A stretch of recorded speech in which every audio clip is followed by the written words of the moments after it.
ఆదాము దేవుని పోలికలో దేవుని సారూప్యంలో సృజించబడ్డాడు. పాపం ఎప్పుడైతే ప్రవేశించిందో ఆదాము దేవుని పోలికను దేవుని సారూప్యాన్ని కోల్పోయి ఇదిగో ఈ పోలికకు వచ్చాడు.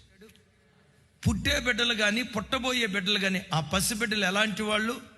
ఒక మాటలో చెప్పాలంటే పసిబిడ్డలు దేవుడు ఎలాంటి వాడో పసిబిడ్డలు కూడా అలాంటి వాళ్ళు. అందుకనే ఎప్పుడు పెద్దలు ఒక మాట అంటారు కదా, పసిపిల్లలు దేవునితో సమానం. నిజమే. ఒక తల్లి ముఖం అందమైన ముఖం, అంత అందమైన రూపం మీద యాసిడ్ పూస్తే నీ స్వభావం మంచిదే, కానీ నీలో పనిచేసే పాపం ఉందే ఒక వ్యక్తిని వికృతమైన వాడిగా మార్చింది. ఇంకా మీకు అర్థం కావటానికి చెప్తాను అమ్మా. మీ పిల్లలు 1వ తరగతి చదివేటప్పుడు 2వ తరగతి చదివేటప్పుడు చక్కగా మీ పక్కలో పండుకునేవాడా లేదా? డాడీ డాడీ అని మీ కొంగు పట్టుకొని తిరిగేవాడా లేదా?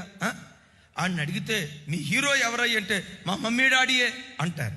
ఏమంటా ఇంటర్మీడియట్లో అడుగు పెడతాడో అమ్మ అమ్మ నా పెదాలు మమ్మీ మమ్మీ అని తహతహలాడి నా హృదయం ఇప్పుడు అమ్మను శత్రువులాగా చూడటం ప్రారంభిస్తాడు.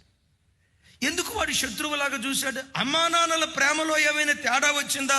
ఎంత కూడా వాళ్ళ ప్రేమలో తేడా రాలేదు, వాళ్ళు మారలా. ఇప్పుడు మారింది ఎవరు? వీనిలో ప్రవేశించిన పాపం ఉందే. ఒకప్పుడు అమ్మ అమ్మ అమ్మ అమ్మని ఆ ప్రేమించే ప్రేమతో కూడుకున్న స్వభావం ఇప్పుడు ఎందుకు ద్వేషంగా మారిందో తెలుసా? సాతాను మనిషిలో పాపం ప్రవేశించి కోపిష్టోడ్లాగా, గయ్యాలి దానిలాగా, త్రాగుబోతులాగా, వ్యభిచారికుడిగా, తిరుగుబోతుగా, ఒక అక్రమస్తుడిగా ఒక వికృత రూపం ఆ వ్యక్తిలో నుంచి ప్రవేశింపజేసింది. నేను ఎట్టివాడినో నా బిడ్డలు అట్టివారై ఉండాలని ఆది నుండి ఏదేను తోటలో ఆదాము కాలం మొదలుకొని టిల్ డేట్ ఎప్పటి వరకు దేవుడు చేయని ప్రయత్నం అంటూ లేదు. మరి దేవుని ప్రయత్నం సఫలమైద్దా? 100కు 100 సఫలమైద్ది.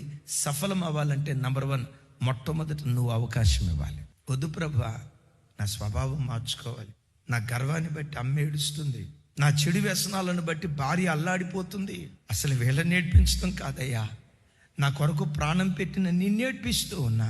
వాటన్నిటికి మించి నన్ను పరలోక రాజ్య వారసునిగా చేయటానికి భూలోకానికి దిగొచ్చి సొగసైన స్వరూపమైన లేనివానిగా నాకు నీ సొగసుని ఇవ్వటానికి, నీ సారూప్యాన్ని ఇవ్వటానికి శిలువ మ్రాను మీద సర్వాన్ని కోల్పోయిన నిన్ను నేను ఏడ్పిస్తున్నా. వద్దు ప్రభా, నన్ను మార్చవా? మొదట దేవునికి నువ్వు అవకాశం ఇస్తే బండరాతిని కూడా అద్భుతమైన కళాఖండంగా మార్చుటకు దేవుడు శక్తి కలిగిన వాడు.